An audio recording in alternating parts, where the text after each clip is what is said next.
ভাইরা আমার বাবাজিরা,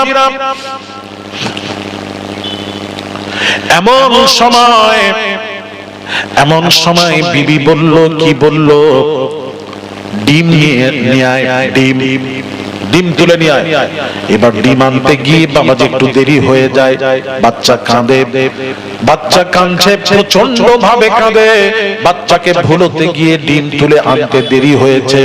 এইবার স্বামী রেগে গিয়ে কি বলল জানেন? ডিম আনতে দেরি করলি কেন? আমি ডিম খাবো না, আমি আর ডিম খাবো না, নিয়ে যা। বিবি রিকোয়েস্ট করছে, খান, দেরি হয়েছে, বাচ্চা, আপনার বাচ্চা কাঁদছে, যার জন্য তাকে ভুলাতে গিয়ে ডিমটা তুলে আনতে দেরি হয়েছে। আপনি রিকোয়েস্ট করছি, খেয়ে নিন। না, খাবো না, আমি ডিম খাবো না, যদি খাই তোর উপর 3 তালাক। জোরে বলুন। ঠিক আছে, দেখ মাশাআল্লাহ, তোর উপর 3 তালাক। যত রাগ দেখেন সব বিবির উপর, দেখেন কোনো মানে হলো? 3 তালাক। ভালো। এইবার ডিম খেলো না, আত্মীয়র বাড়িতে যায়, যেখানেই যায় ডিম দেয়, ডিম আন্ডা। বলেন না, খেলে তালাক, খাচ্ছে না। এমন সময় দীর্ঘদিন পর তার এক বন্ধুর সাথে সাক্ষাৎ।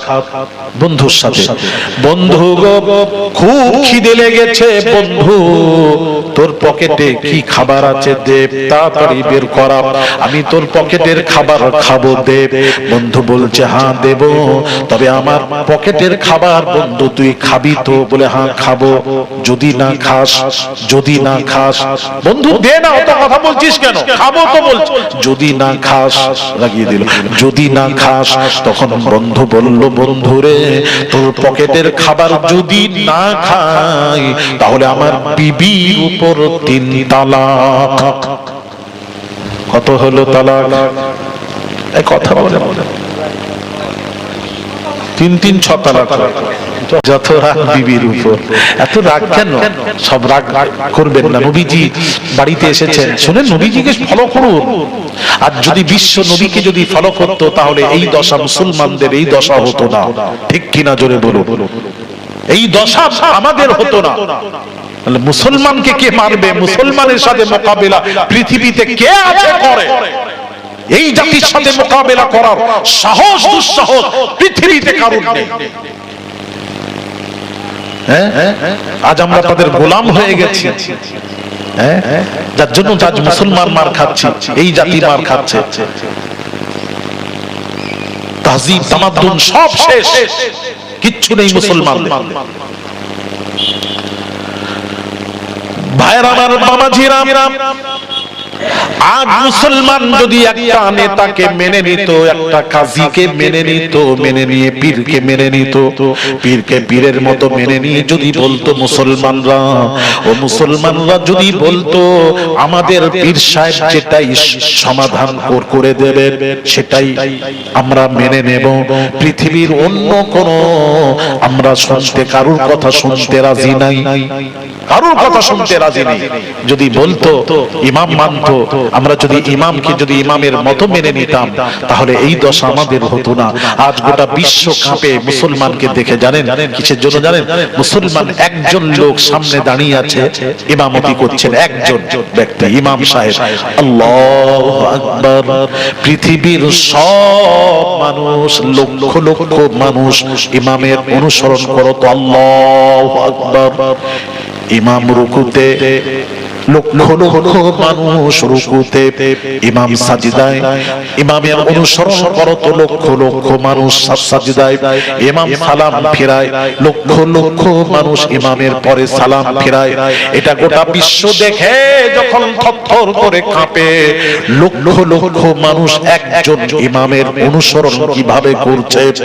এইভাবে এই অনুসরণটা শুধু নামাজ নয়, নামাজ ছাড়া যদি পারফেক্ট ইমামের প্রত্যেক কথা কথার অনুসরণ যদি করতাম, তাহলে আমরা ইমাম মেনে নিয়ে যদি অনুসরণ করতাম, আমাদের ফয়সালা কাফের বেঈমানদের কাছে কেন যাবে প্রশ্ন, থানায় কেন যাবে?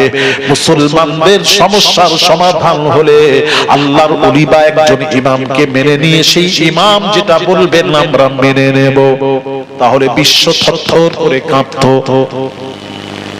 কথা ঠিক কিনা? কথা বলেন না ঠিক? আচ্ছা, ইমাম কি তো মানি না আপনারা, আমাকে আমাদেরকে মানেন না।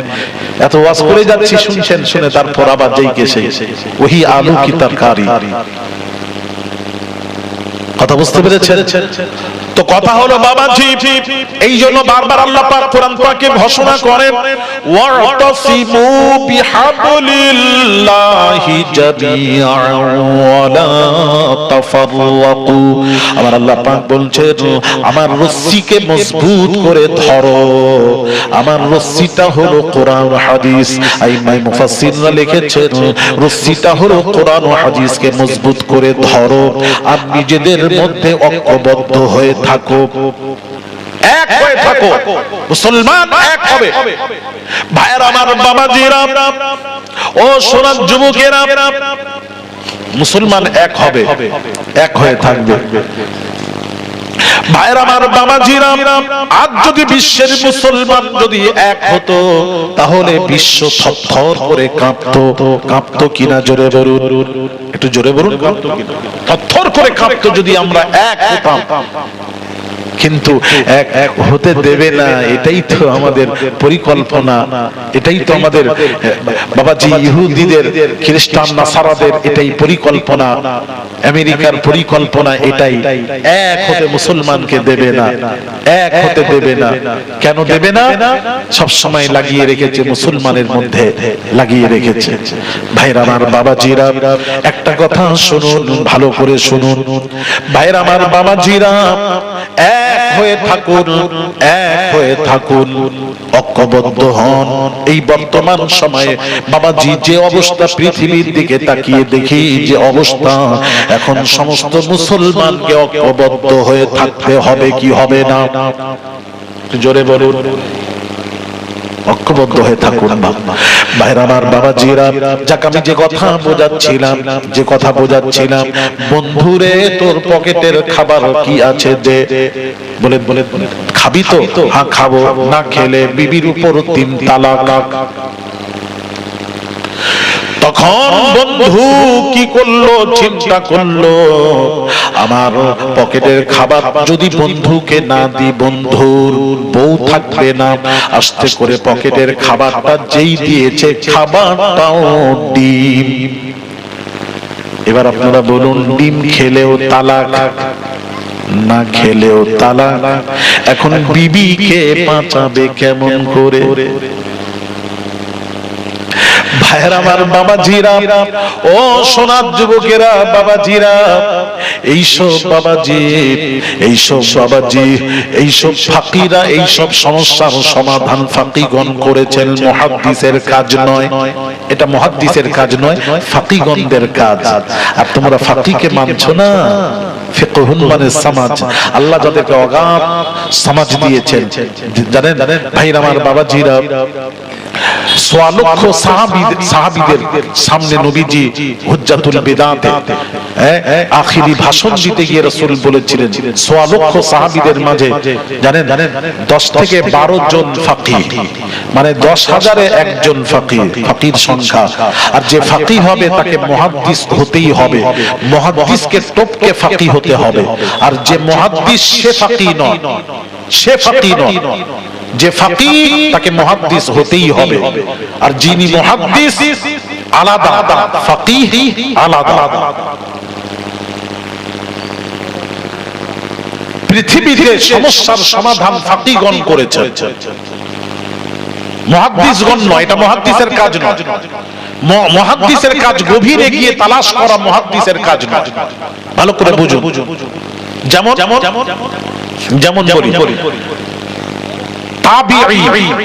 তাবিঈদের মধ্যে 4 জন খুব বড় মুহাদ্দিস উলামারা জানবেন। 4 জন। একটা হলো মুজাহিদ, আতা, তাউস, ইকরামা। এর চারজন হলেন তাবিঈদের মধ্যে বড় মুহাদ্দিস। একটু দেন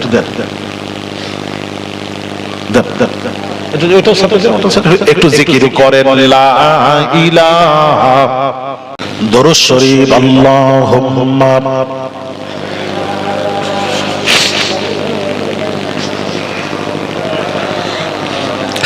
ওয়া আলা আলি সাইয়্যিদিনা।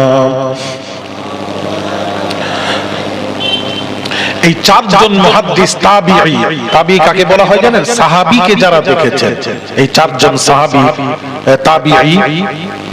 ইনাদের কাছে একজন এসে প্রশ্ন করছেন, হুজুর আমার পেশাব হয়, পেশাব হওয়ার পর পেশাবের রাস্তা দিয়ে যেটা বেরোলে গোসল ফরজ, আমার বের হয় পেশাবের পরে, এতে কি আমার উপর গোসল ফরজ?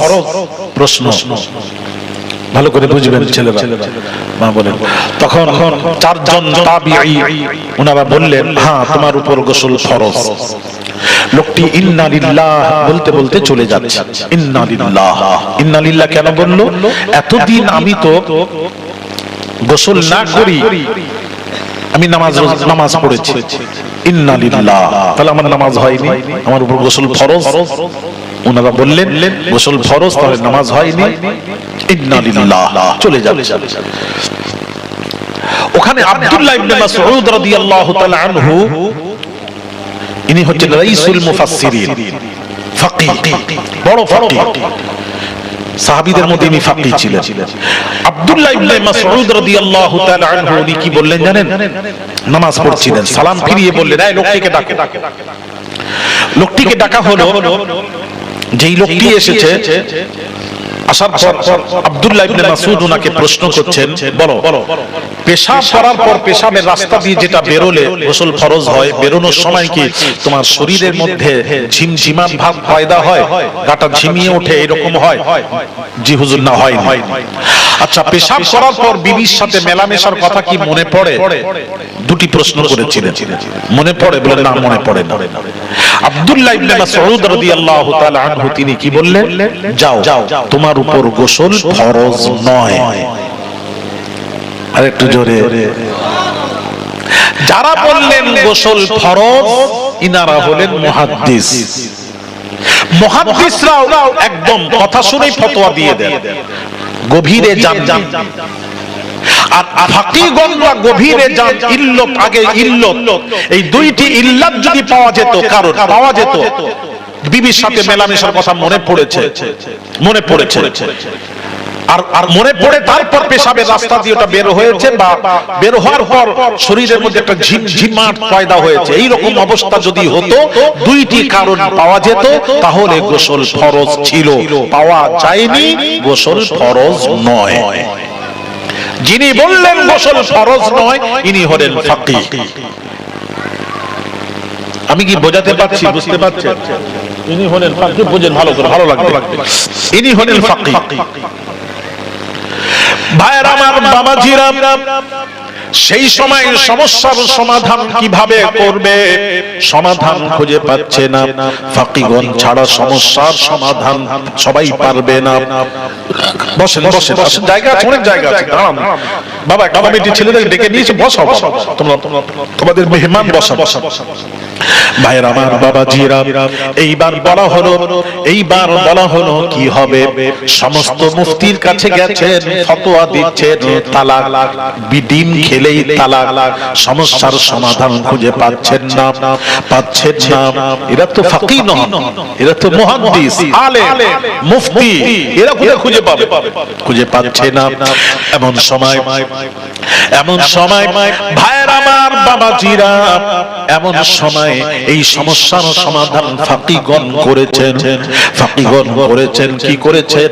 ইমামে আযম আবু হানিফা হুজুর বলছেন, তোমরা এক কাজ করো, ওই ডিমটা যে বলেছে ওই ডিমটা খাবো, বন্ধুর পকেটে যে খাবারটা আছে আমি খাবো, যদি না খাই বিবির উপর 3 তালাক। তাহলে ওই ডিমটা যদি না খাই বিবির উপর 3 তালাক, তাহলে কি হবে? কেমন করে বাঁচবে? কেমন করে? ওই ডিমটা মুরগির তলে বসিয়ে বাচ্চা পেড়ে বাচ্চাটা খেয়ে নাও। ওই ডিম থেকে বাচ্চা পেড়ে বাচ্চাটা খেয়ে নাও, শর্ত বাতিল হয়ে যাবে, বিবি তালাক থেকে বেঁচে যাবে। একটু জোরে বলুন, কি বুঝতে পারছেন না? ডিম থেকে বাচ্চা পারো, বাচ্চাটা খাও, বাচ্চা খাও। বাচ্চা খেলে কেউ বলবে ডিম খেয়েছি, কিন্তু ডিম থেকে বাচ্চা খাচ্ছি, কিন্তু কেউ বলে না আমি ডিম খেয়েছি। আর শর্ত কি ছিল? ডিম খেলে বিবির উপর 3 তালাক। তাহলে ওই ডিমটা খেলে তালাক, ওই ডিম থেকে বাচ্চা পেড়ে বাচ্চাটা খেয়ে নাও, শর্ত বাতিল হয়ে যাবে, বিবি তালাক থেকে বেঁচে যাবে। সুবহানাল্লাহ। কি পুলিশ আছে, মানা আছে নাকি একটু জোরে সুবহানাল্লাহ বলা? নিষেধ আছে না? কোন যদি না থাকে একটু জোরে বলুন সুবহানাল্লাহ। দেখছেন কি সুন্দর ফয়সালা দেখছেন, ফাকিদের ফয়সালা। ভাইরা আমার, বাবাজিরা, শুনেন কি সুন্দর ফয়সালা। আমি আমার মেয়ের বিয়েতে বাবাজি আকাশের নিচে জমিনের উপরে যাহা কিছু আছে সব কিছু দিয়ে দেব, দিতে না পারলে বিবির উপর 3 তালাক বলে ফেলেছে রেগে। আর তালাক শব্দটা রেগে বলেন, হাসতে হাসতে বলেন, যেভাবে বলবেন তালাক হয়ে যাবে।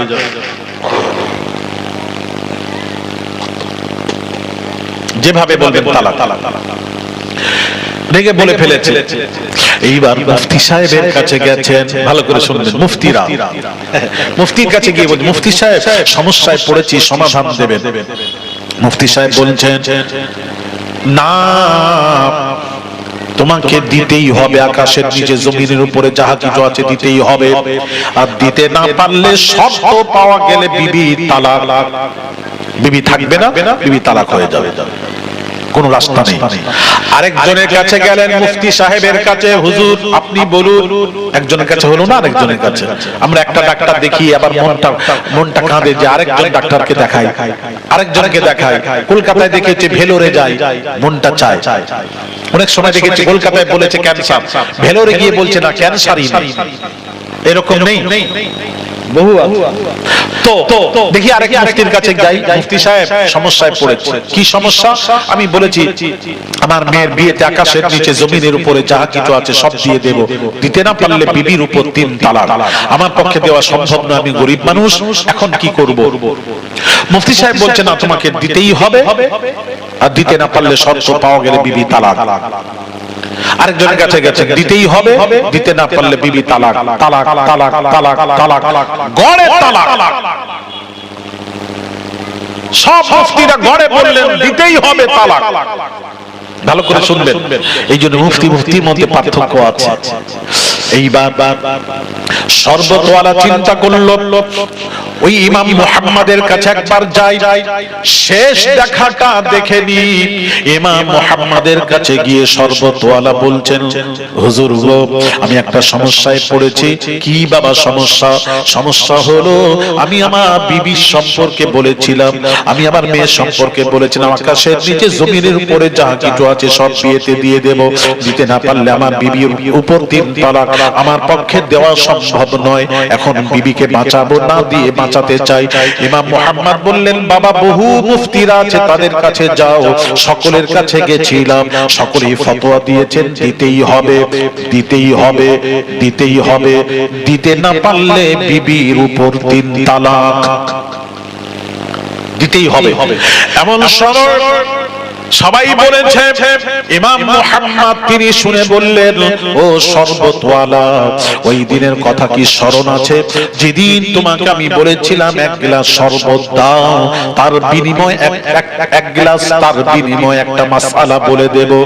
সেই দিন তো এই মাসআলা বলার জন্য এসেছিলাম। সেই দিন যদি শরবত দিয়ে দিতে, আমি এই মাসআলাটা, এর পূর্বের ঘটনা তো, আমি মাসআলাটা সেই দিনই বলে দিতাম। তুমি বলেছিলে না, টাকা ছাড়া আমি শরবত বেচি না, আজকে আমি ফতোয়া দেব আছে ফতোয়া দেব, তবে টাকা ছাড়া ফতোয়া দেব না। পয়সা ফেকো তামাশা দেখো, এবার তামাশা দেখতে গেলে পয়সার দরকার আছে। জায়গা মতো ধরেছে, কাউকে যখন ধরবেন জায়গা মতো ধরবেন, জব্দ। কথা কি বুঝতে পারছেন আমার? তখন বিবি চিন্তা করলো, শরবতওয়ালা চিন্তা করলো বিবিকে বাঁচাতেই হবে, টাকা লাগবে, উপায় নেই। টাকা দিলেন, টাকা দিয়ে বলছেন মুফতি সাহেব ইমাম মুহাম্মদ ফতোয়া দিন। ইমাম মুহাম্মদ কি সুন্দর করে ফতোয়া দিচ্ছেন শুনুন। আরে ফতোয়া দিচ্ছেন, বাবা শরবতওয়ালা তুমি কি তোমার মেয়ের বিয়েতে একটা কোরআন শরীফ দিতে পারবে না? শরবতওয়ালা বলল, একটা নয়, আমি 50টা কোরআন 100টা কোরআন দিয়ে দেব। কোরআনটা কোনো ব্যাপার নয়, দিয়ে দেব। কোরআন দিলে কি হবে? আপনি তো আমার কথাই বোঝেন না। শরবতওয়ালা ইমামকে বোঝাচ্ছে, আমার কথাই বোঝেন না। এটাই তো কিয়ামতের আলামত। এই ইমাম সাহেব, ইমাম মুহাম্মদ আমি কি বলেছি শুনুন, ভালো করে শুনুন। আমি বলেছি আকাশের নিচে জমিনের উপরে যাহা কিছু আছে সব মেয়ের বিয়েতে দিয়ে দেব। দিতে না পারলে বিবির উপর 3 তালাক, এটা বলেছি। একটা কোরআন দিলে কি হবে? আপনাকে এইরকম বললে হবে না, দলিল পেশ করতে হবে, দলিল। ইমাম মুহাম্মদ সুন্দর করে 30 পারা কোরআন থেকে কি সুন্দর করে সমাধান দিলেন কোরআন পড়ে।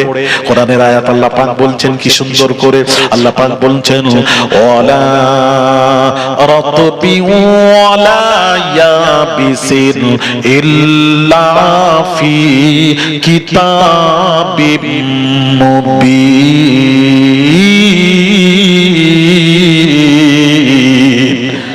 জোরে বলুন আল্লাহু আকবার। আল্লাহ পাক কোরআন পাকে ঘোষণা করেন ওয়ালা রাতবি ওয়ালা ইয়াবিসিন ইল্লা ফি কিতাবিম মুবিন।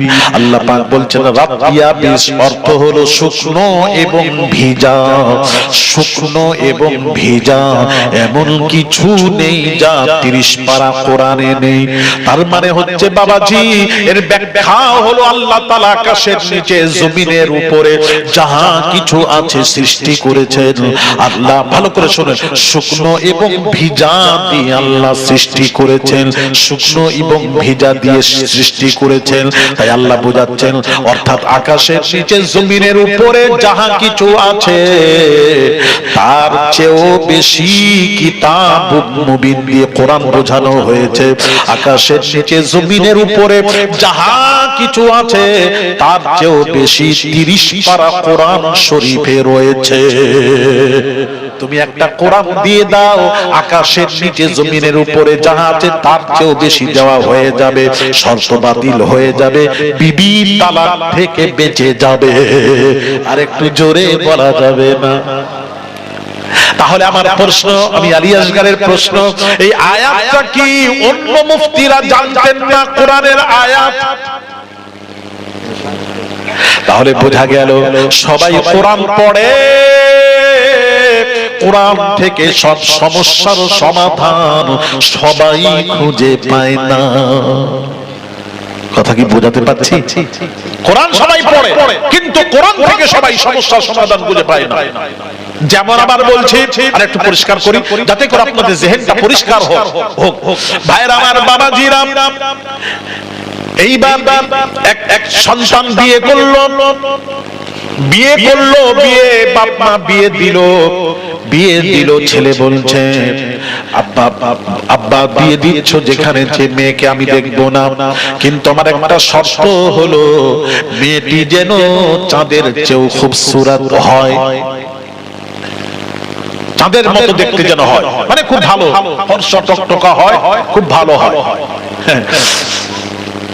মেটিয়া বুরুজে কালো মেয়ের কোনো স্থান নেই। জোরে বলো। নাউজুবিল্লাহ। ঠিক আছে, ওখানে ফর্সা ছাড়া বিয়ে ছেলেরা করবে না, ওরা কিছু দেখে না, ছেলে দেখে না, মেয়ের চরিত্র কিছু দেখে না। মেটিয়া বুরুজের মানুষেরা বেশিরভাগ 90% ছেলেরা ফর্সা সাদা চামড়া দেখে। এই জন্য তাদের ঘরে শান্তি ফর্সা হলে বুঝতে পারছেন তো, একটা মেয়ে ফর্সা হল মানে বাপরে, তার পিছনে অনেকে বখাটে ছেলেরা লাইন দেবে। খোদা ভীরু কজন আছে? খোদা ভীরু কত মহিলা আছে খোদা ভীরু? এর আর কিছু দেখলো না, দেখলো ফর্সা সাদা চামড়া। আর যারাই বিয়ে করেছে দেখেছি সাদা চামড়াওয়ালা। আমি তো মেটিয়া বুরুজে এত জলসা করি, আমাকে তো ওরা পারে না, এত জলসা করি। যেখানে খবর নিয়েছি অধিকাংশ দেখেছি স্বামী স্ত্রীর মিল নেই। স্বামী চলে যাচ্ছে, স্ত্রী বোরকা পরে চলে যাচ্ছে, যে রাস্তায় গিয়ে পার্কে গিয়ে বোরকা টোকা খুলে অন্য ছেলের সাথে বসে গল্প করছে। ঠিক আবার যেই সময় হচ্ছে ঘরে বলে যাচ্ছে আমি অমুকের বাড়ি, আত্মীয়র বাড়ি যাচ্ছি, আবার বোরকা টোকা পরে এসে হাজির। কি চিন্তা করেছে, কি হচ্ছে? শান্তি নেই। শোনো ছেলেরা, যারা অবিবাহিত ছেলে আছো, বিয়ে করলে চামড়া টামড়া দেখো, চরিত্র দেখো, মেয়েটির চরিত্র ঠিক আছে কিনা, চরিত্র দেখে বিয়ে। কথা ঠিক কিনা? কেন স্বামী স্ত্রীর মহব্বত যদি থাকে তার ঘরটা জান্নাতের আঙিনা হয়ে যায়। আর যে ঘরে স্বামী স্ত্রীর মহব্বত নেই তার ঘরটা জাহান্নামের টুকরো হয়ে যায়। জাহান্নামের টুকরো। মনে হয় যতই কামাও, টাকা পয়সা কামাও, বাড়িতে এলে যখন অশান্তি যখন শুরু হয় তখন মনে হয় যে ফাঁসি নিয়ে ঝুলে পড়ে। দরকার নেই জীবনটা, ঘরে এসেও একটু শান্তি পাবো না। আর শান্তির জন্য বলি, ওই শান্তি করলে শান্তি পাওয়া যায় না। আল্লাহর রাসূলের অনুসরণ করুন, আল্লাহর আইন মেনে চলুন। আল্লাহর আইন আপনাকে শান্তি দিতে পারে। পৃথিবীর কোন বাবাজি, পৃথিবীর কোন জিনিস আপনাকে শান্তি দিতে পারে না। মানুষের তৈরি করা বাবাজি। সামনে লোকজন আছে বারবার বলছেন আপনাকে, আমি কিন্তু বারবার প্রথম থেকে বলছি এই সব জায়গা এত খালি আছে, এটা কি খালি সারা রাত থাকবে না আপনারা এসে বসবে? জায়গা না থাকলে দাঁড়ায় কখন, এটাও তো আমি বোঝাতে পারছি না আপনাদের কোন পাঠশালায় পড়েছেন, আমি তো সে পাঠশালা তো জানি না। যেখানে জায়গা আছে সে বসে ধীরে স্থির ওয়াজ বসে আসুন, এটা তো জানি না। আর এটা হলো আদব। দেখেন এত বলছি ওই চন্দ্র দাঁড়িয়ে থাকবে, কি ভাষায় বলবো আমি, আমার ভাষায় বোঝাতে পারছি না। আপনার একটা মাইক্রোফোন নেন, কমিটি সাহেবানকে বলছি আপনারা একটু আপনাদের ভাষায় বোঝান। আমি পারলাম না, হেরে গেল। এখানটায় কবরস্থান যদি থাকে তাহলে বসবেন না, আর যদি কোনো কবর না থাকে তাহলে এসে বসুন। এই যে পালাচ্ছে, ওরা জলসা শুনতে আসে। ঠিক আছে, পালিয়ে যান, তাই চলে যাবে। আরেকবার চেপে আসবেন, এখানে সামনে একটা জায়গাটা পূরণ করুন না। যারা আসবে পেছনে বসতে সুবিধা, আপনাদের ডিঙিয়ে আসতে পারছে না ওরা, আমার মনে হয়। একটু সামনে আসেন না বাবা, ছেলেরা একটু আসো, এখানে জায়গাগুলো পূরণ করো। এসো একটু জিকির করেন লা ইলাহা। একটু সামনে আসেন, জিকির করতে থাকেন লা ইলাহা। সামনে জায়গা পূরণ করুন। লা ইলাহা ইল্লাল্লাহ, লা ইলাহা, লা ইলাহা ইল্লাল্লাহু মুহাম্মাদুর রাসূলুল্লাহ, সুবহানাল্লাহ, আলহামদুলিল্লাহ, লা ইলাহা,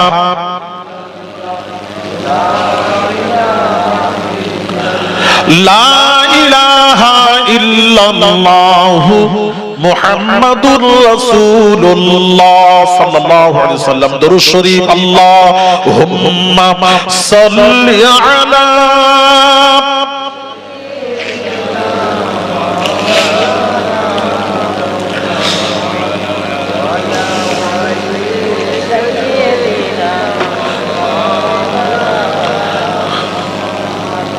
ভাইরা আমার, বাবাজিরা এদিকে তাকান, চরিত্র দেখে বিয়ে করবে বাবা। আর একটা কথা বলি, শান্তি কখন আসবে জানো? আল্লাহর আইন শান্তি আনতে পারে। বিয়ে করলে ছেলেরা, একটা কথা বলি মাঝখানে বলে দিই, যৌতুক ছাড়াই বিয়ে করে মেয়েটাকে তুলে নিয়ে আসবে, দেখবে তোমার ঘর শান্তি, আল্লাহ জান্নাতের আঙিনা করে দেবে, শান্তি শান্তি মিয়া বিবি। কখন? যখন তুমি যৌতুক ছাড়াই মেয়েটাকে বিয়ে করবে, আল্লাহর আইন মানবে, তখন তোমার ঘরে আল্লাহ শান্তি ফিরিয়ে দেবে, শান্তি ফিরিয়ে দেবে। অবিবাহিত যুবকদেরকে বলবো, তোমরা বিয়ে করার সময় যৌতুক ছাড়াই বিয়ে করবে।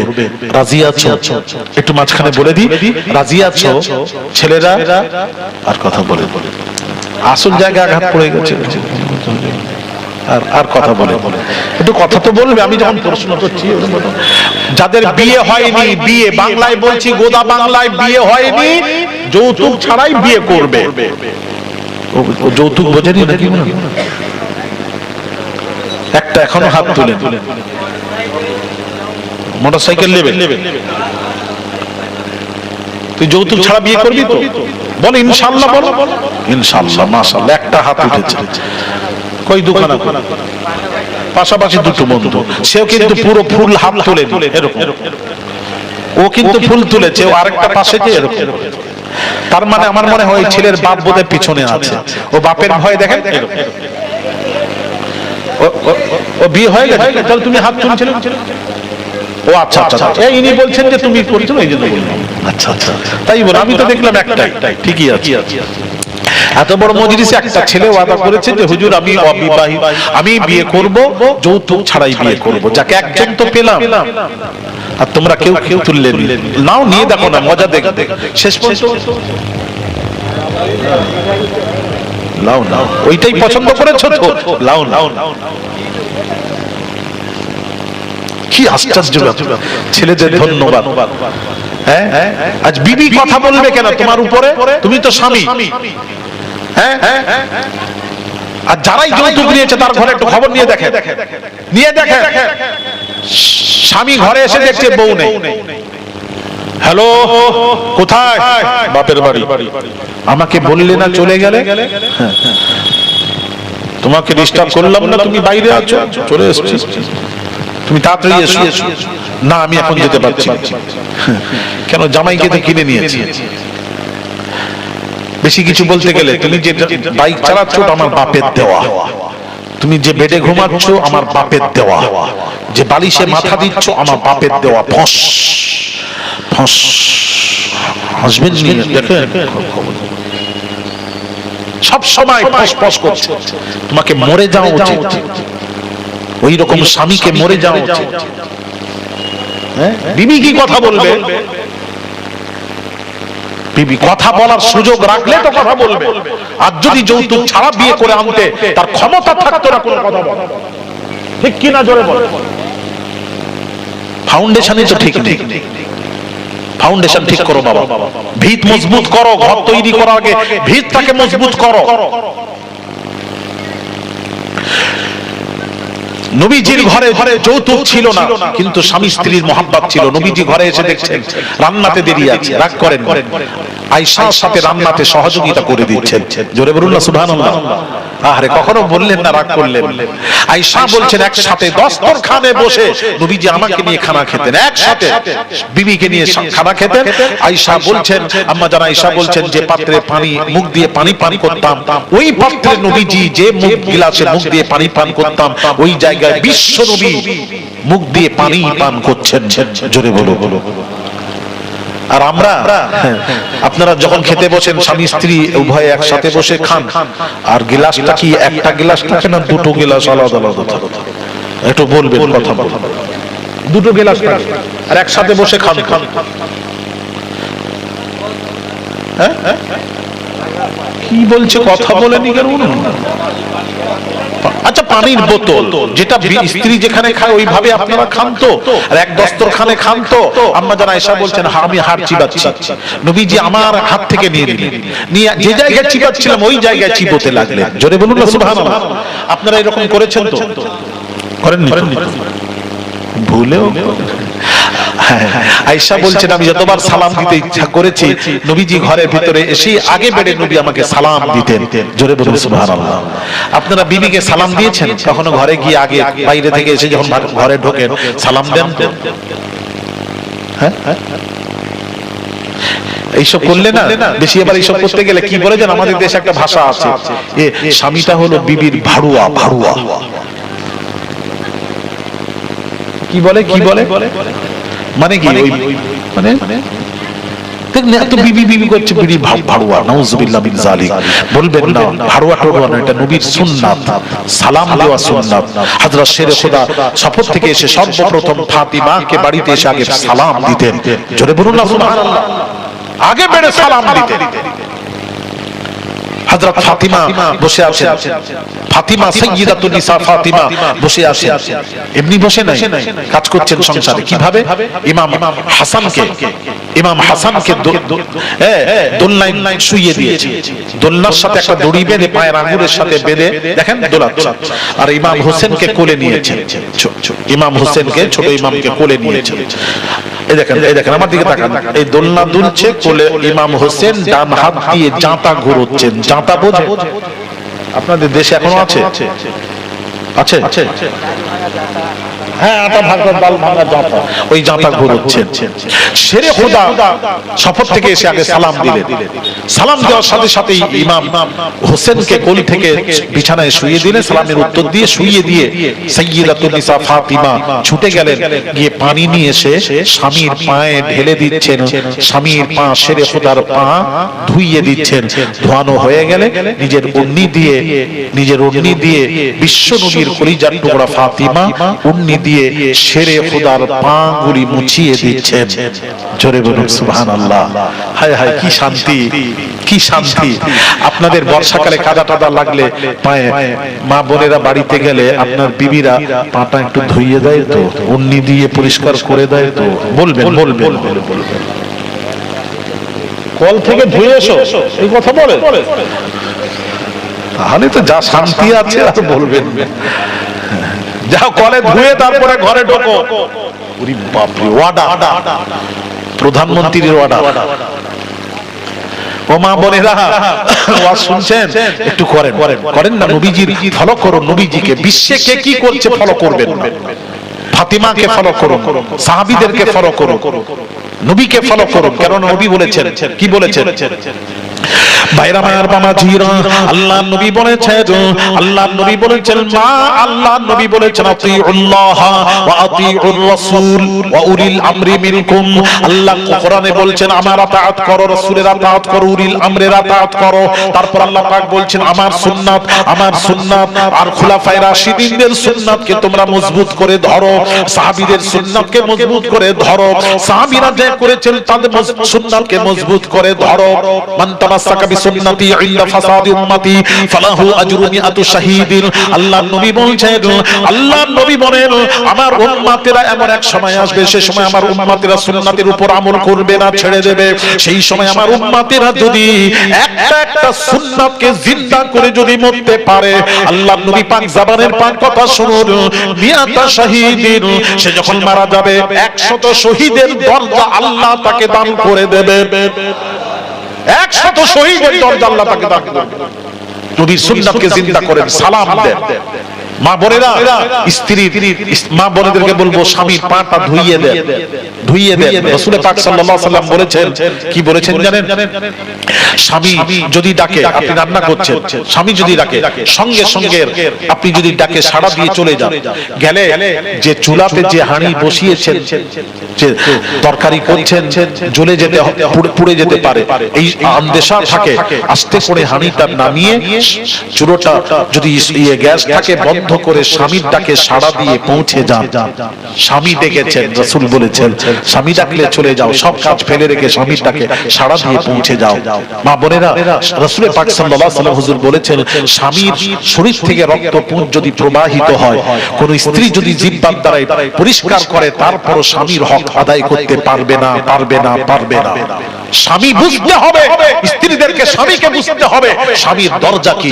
রাসূল পাক সাল্লাল্লাহু আলাইহি ওয়াসাল্লাম এক মুখ ছেড়ে গেছে, মালিক ধরতে পারে না। নবীজি ধরতে যাচ্ছেন, সাহাবীরা বললেন ইয়া রাসূলুল্লাহ পাগল হয়ে গেছে, যাকেই দেখে তাকেই কামড়ায়, যাবেন না, যাবেন না।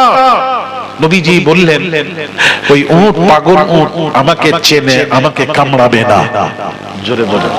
রাসূল যেই গেলেন উটের কাছে, বিশ্বাস করেন নবীর কথা মতো ওই পাগল উট নবীকে দেখা মাত্রই সাজদায় পড়ে গেল।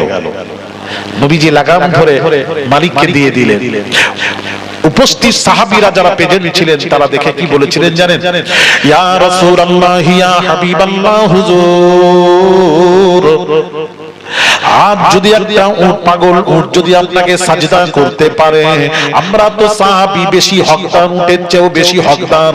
ইয়া রাসূলুল্লাহ, ইয়া হাবিবাল্লাহ, হুজুর আমাদেরকে অনুমতি দিন, আমরা আপনাকে সাজদা করব, অনুমতি দিন। রাসূল পাক সাল্লাল্লাহু আলাইহি ওয়াসাল্লাম কি বলেছিলেন শুনুন, আমি যদি সাজদার অনুমতি দিতাম তাহলে স্ত্রীদেরকে বলতাম তোমরা তোমাদের স্বামীকে সাজদা করো। এই জন্য বাবাজি কোরআনে আছে সুজুদুল আদম, আদমকে সাজদা করার কথা কোরআনে এসেছে। পূর্বে তাজিমি সাজদা জায়েজ ছিল, পূর্বে তাজিমি সাজদা জায়েজ ছিল। উম্মতে মুহাম্মাদিতে এসে ওই তাজিমি সাজদা জায়েজ নয়, হারাম হারাম হারাম। অনেকেই মাজারে যারা থাকেন তারা বলেন সাজদা করাও, পীরের দরবারে খাজা গরিব নওয়াজের দরবারে সাজদা করায়, সাজদা করো, এটা আল্লাহ মনে করে নয়, তাজিমি সাজদা। তাজিমি সাজদা যদি কেউ করে এটা হারাম, শিরক নয়, হারাম।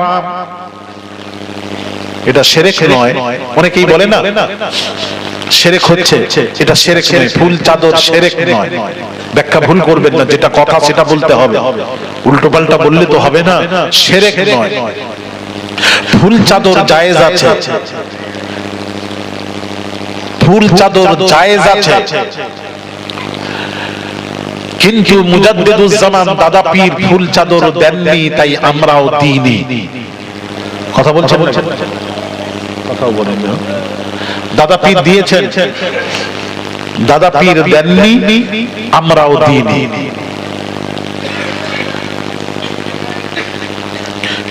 এক শ্রেণীর উলামারা জায়েজ করেছেন, তারা দেন। কোন হাদিসকে ভিত্তি করে তারা জায়েজ করেছেন? নবীজি রাস্তা দিয়ে যাচ্ছেন, দুই কবরস্থানে আযাব হচ্ছিল, বুখারীর হাদিস। নবীজি সাহাবীকে বললেন এই খেজুর ডালটা ভেঙে নিয়ে এসো। এক সাহাবী গেলেন, খেজুর ডাল ভেঙে নিয়ে নবী মাঝখান থেকে ভেঙে দুই কবরে পুঁতে দিলেন, পুঁতে দিলেন। সাহাবীরা আরজ করলেন ইয়া রাসূলুল্লাহ কি ব্যাপার বুঝলাম না। নবী বলছেন দুই কবরে আযাব হচ্ছিল, দুই কবরে আযাব হচ্ছিল।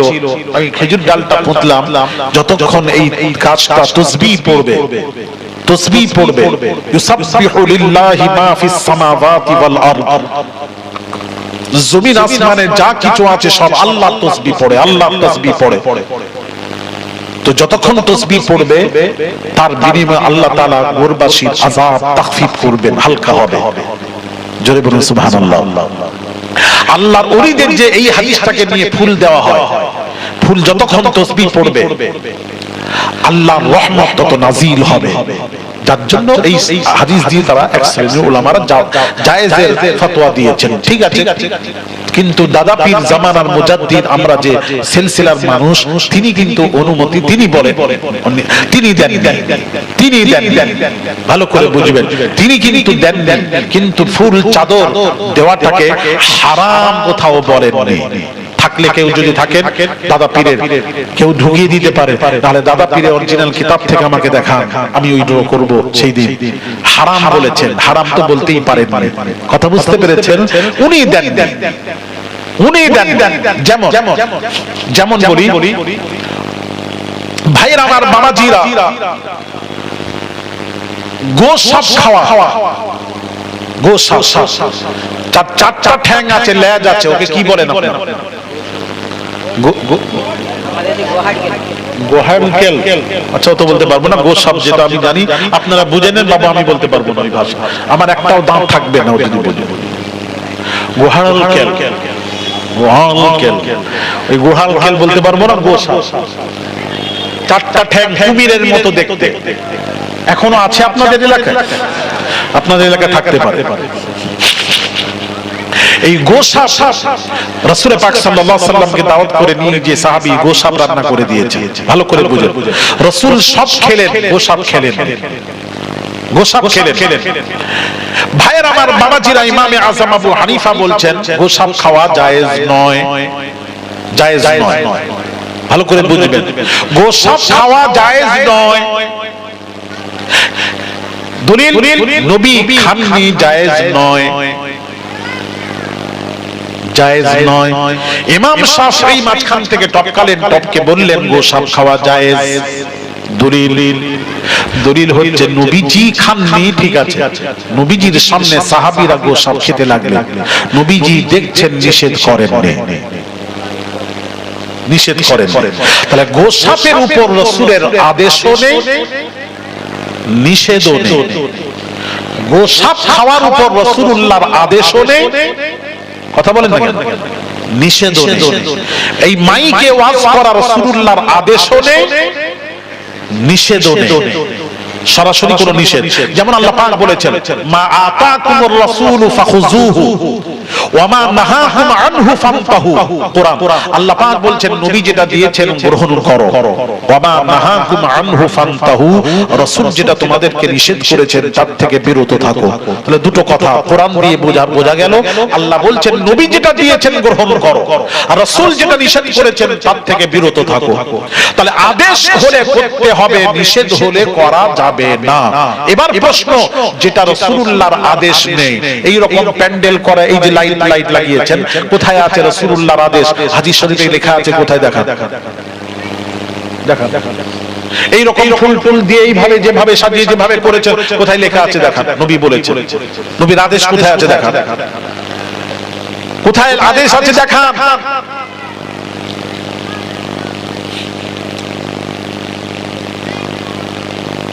প্লেনে চাপা, ট্রেনে চাপা, গাড়িতে চার চাকা চাপা, দুই চাকা চাপা, কোথায় হাদিস নবী বলেছেন তোমরা চাপো, আদেশ করেছেন কোথায় দেখা? দেখা। তাহলে আপনারা বলবেন আদেশ নেই, তাহলে আমরা করছি কেন, চাপছি কেন? তাহলে ভুল করছি না। রাসূলের আদেশও নেই, নিষেধও নেই। নিষেধ থাকলে দুই চাকা বাইকে চাপতাম না। প্লেনে চাপা যদি রাসূলুল্লাহর সরাসরি নিষেধ হতো, রাসূল নিষেধ করবেন সেটা মুসলমান করবে, এটা হতে পারে না। রাসূলের নিষেধ নেই বলেই তো প্লেনে চাপছে। মাইকে ওয়াজ করা রাসূলুল্লাহর আদেশও নেই, নিষেধও নেই। নিষেধ নেই বলে তো মাইকে ওয়াজ করছে। আমি কি বোঝাতে পারছি না? ও বুঝতে পারছেন না? এই না বললো কে বলবে? বুঝতে পারছেন? দেখো আপনারা দেখো, কোন নারীকে বিয়ে করা হারাম, হারামের লিস্টটা খুলে দেখুন, আপনি পেয়ে যাবেন। আপনি হারামের লিস্ট, যেটা দুটো লিস্ট থাকে, হারাম আর হালাল, হারাম আর হালাল, হারামের লিস্ট খুলে দেখুন কোন নারীকে বিয়ে করা হারাম, লিস্ট বের করা পেয়ে যাবেন। আপনি নেটে গুলো সার্চ করুন, পেয়ে যাবেন। 14টি নারীকে বিয়ে করা হারাম, হারামের লিস্টে আছে, উল্লেখ আছে কোন কোন নারীকে বিয়ে করা হারাম। মা, খালা, ফুপু, চাচি, বোন, ভাইজি, ভাগ্নি, যাকে বিয়ে করা হারাম তার লিস্ট আছে। আর কার সাথে বিয়ে জায়েজ, খালাতো বোন, ফুফাতো বোন, চাচাতো বোন, কোথাও হাদিসে নেই এই মেয়েকে বিয়ে করা জায়েজ। জায়েজের কথা উল্লেখ নেই। তাহলে কি করে বুঝবেন এদের সাথে বিয়ে জায়েজ? হারামগুলি 14টি নারীকে বের করে দিয়ে যেগুলি থাকবে সেগুলি হালাল। আমি বোঝাতে পারছি না? তাহলে আর পাচ্ছি না, আমি কিভাবে আর বোঝাবো? আমার আর লাইন নেই, আমি হেরে গেলাম আপনাদের কাছে। যাক,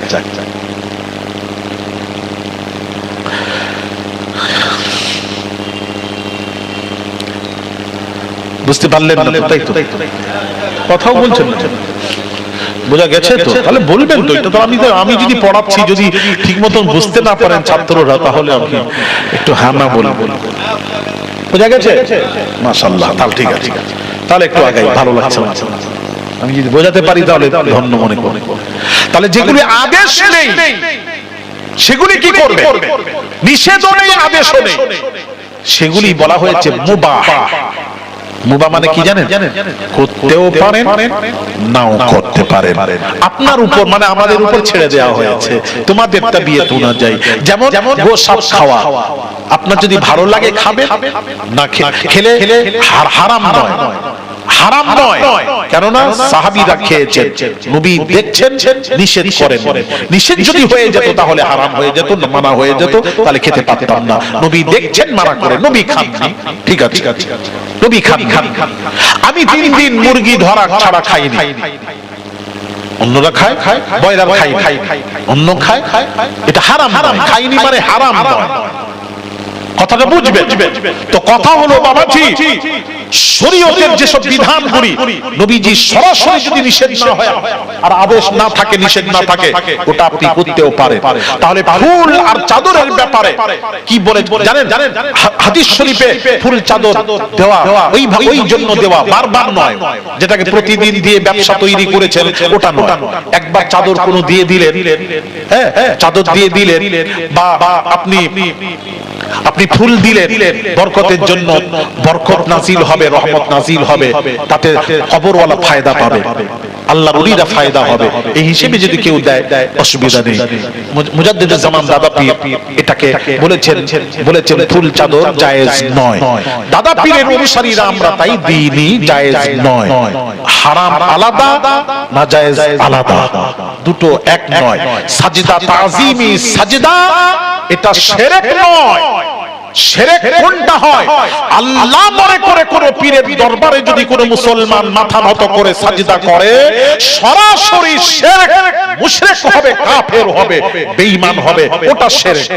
আর যদি তাজিমান সাজদা করে, আল্লাহর ওলি তাজিমান সম্মানার্থে সাজদা, এই সাজদা করেন, এটা হবে হারাম, হারাম, হারাম। কেননা সরাসরি নবী নিষেধ করেছেন। সাহাবীরা যখন সাজদার অনুমতি চাইলেন, রাসূল নিষেধ করে দিলেন না।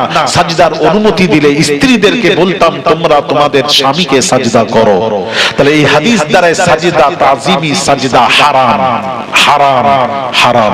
তাহলে এই হাদিস দ্বারা আরেকটা জিনিস বোঝা গেল, তাহলে স্বামীদের কি মর্যাদা। স্বামীদের মর্যাদা নবী বলছেন, আমি যদি সাজদার হুকুম দিলে স্ত্রীদেরকে বলতাম তোমরা তোমাদের স্বামীকে সাজদা করো। এই হাদিস দ্বারা স্বামীর মর্যাদা কত কি বিশাল মর্যাদা আল্লাহ দান করেছেন। তাই আমি মা বোনেদেরকে বলবো, স্বামীদের আদেশ পালন করবেন, তাদের সাথে ভালো ব্যবহার করবেন। আর আপনাদেরকেও বলবো, আমাদেরও তো দোষ আছে, আপনারাও বিবির সাথে ভালো ব্যবহার করবেন। আপনারা যদি এই গরুর মতন পিটান, ওই রকম তাকে মনে করেন, যদি গোলাম মনে করেন, তাকে সেইভাবে যদি আচরণ করেন, ব্যবহার করেন, তাহলে তারাও কোথায় পাবে? সে তো বাপ মা ছেড়ে সে আপনার কাছে এসেছে।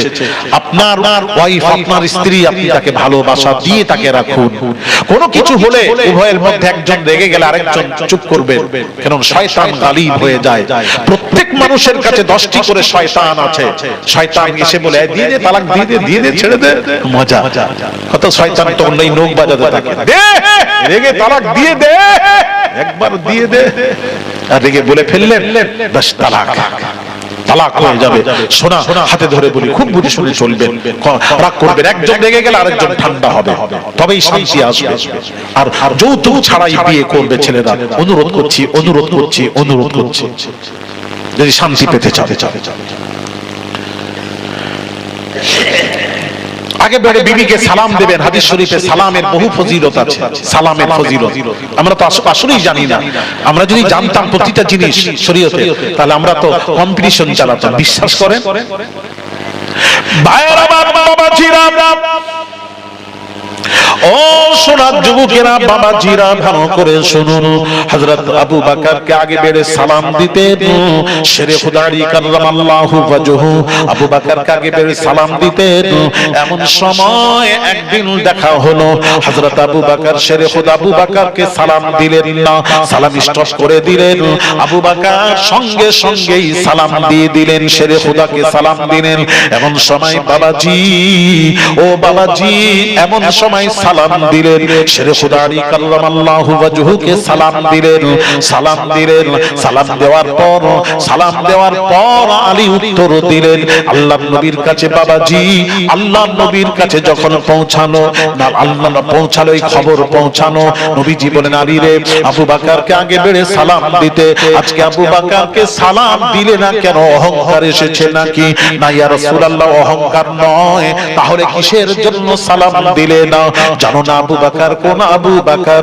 तमाम পৃথিবীর মানুষের নেকিগুলি যদি এক পাল্লায় রাখা হয়, শুধুমাত্র আমার আবু বকরের নেকি যদি এক পাল্লায় আরেক পাল্লায় রাখা হয়, আবু বকরের নেকির পাল্লা ভারী হয়ে যাবে। আর একটু জোরে বলা যাবে না? কোন আবু বকর, কোন আবু বকরের মর্যাদা? বাবাজি, আল্লাহর নবীর সাহাবীদের মধ্যে আবু বকরের মর্যাদা।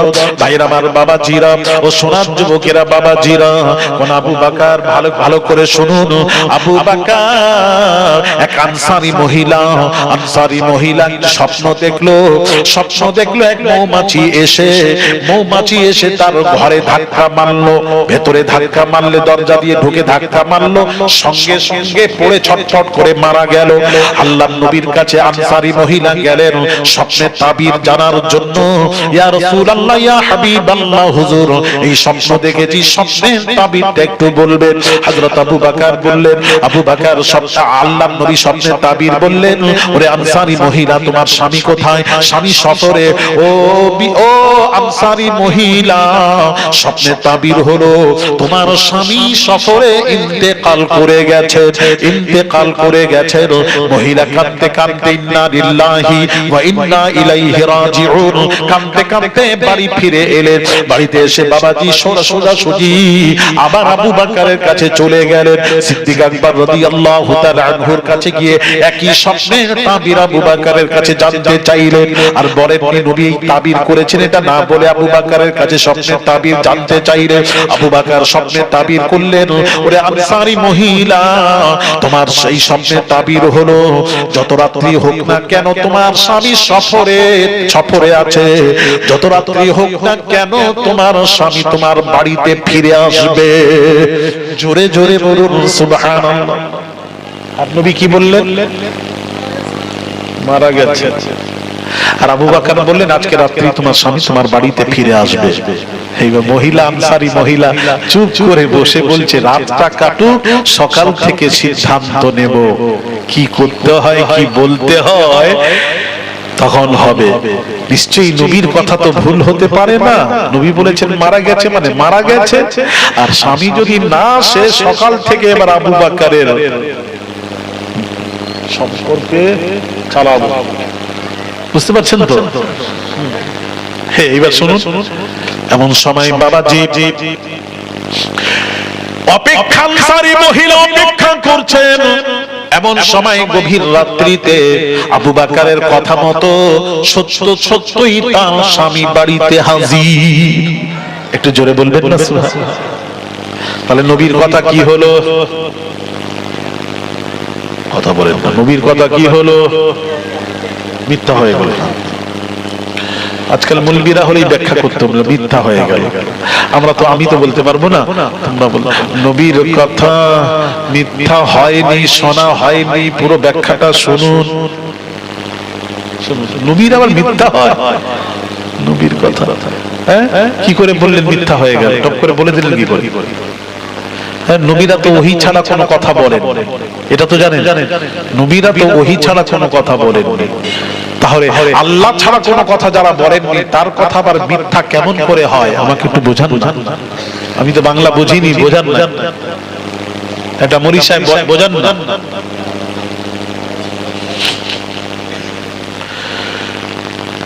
কি বলছো বলো, কি বলছো? ঝামেলা করছো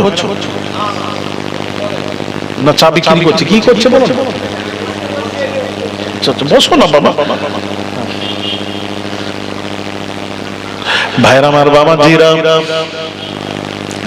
ছেলেরা একটু আমার উপর রেগে গেছে যে হুজুর ওই যৌতুকের ওয়াজ করবেন যদি জানতাম তাহলে আগে লিখে দিতাম এক কলম, এই ওয়াজটা করবেন না, আমাদের কথাবার্তা লেনদেন সব কথা হয়ে গেল আর আপনি যৌতুকের কথা বলে দিয়ে আমাদেরকে একটু এ করে দিলেন। এইরকম যদি করতেন যদি জানতাম তাহলে আপনাকে আনতাম না এই জলসা। তাই মনে করছে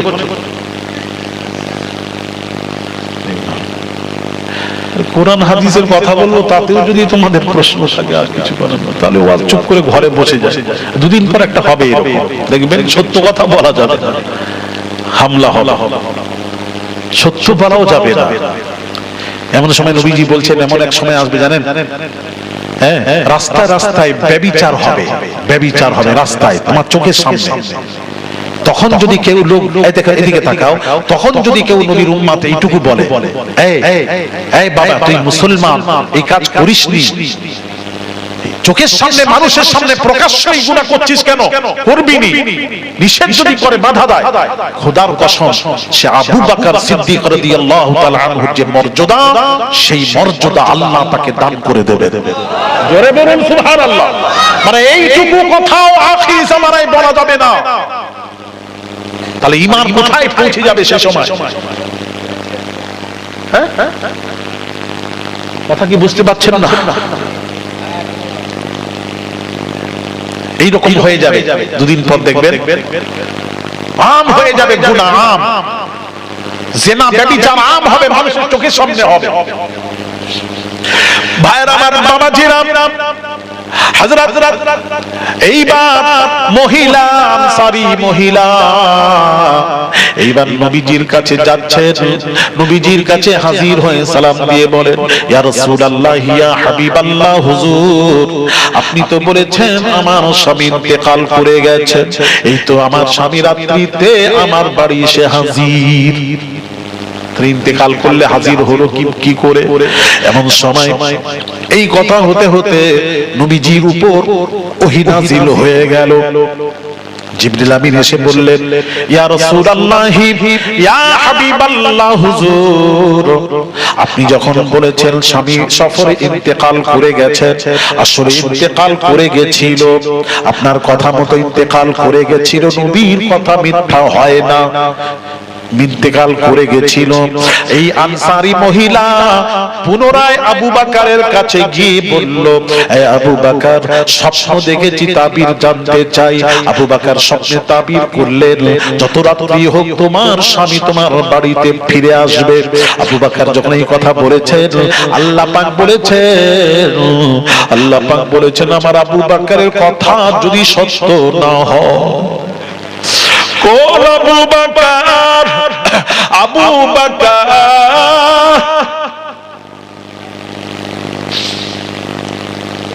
কোন আবু বকর, আবু বকরের কথা যদি সত্য না হয় তাহলে মহিলা আনসারী মহিলা সিদ্ধান্ত নেবে আবু বকর সত্যবাদী নয়, আবু বকরের কথা সত্য নয়, মিথ্যা, সঠিক নয়, মন্তব্য করবে। আমার আবু বকর সম্পর্কে মন্তব্য আমি আল্লাহ শুনতে রাজি নাই। সে তো আমার নবীকে বড় ভালোবাসে, বড় ভালোবাসে, নবীর পাগল, নবীর আশিক, নবীর দিওয়ানা। আল্লাহ বললেন আবু বকরের কথাটাকে সত্য প্রমাণিত করার জন্য আমি আল্লাহ দ্বিতীয়বার তাকে আমি আল্লাহ আবার জীবিত করেছি। জোরে জোরে বলুন সুবহানাল্লাহ। কত ভালোবাসতেন আবু বকরকে। ভাইরা আমার, বাবাজিরা, ও সোনার যুবকেরা, আবু বকরকে সালাম কেন দিলে না? হযরত আলী বলেন ইয়া রাসূলুল্লাহ ইয়া হাবিবাল্লাহ হুজুর গত রাত্রিতে স্বপ্ন দেখলাম আল্লাহর জান্নাত,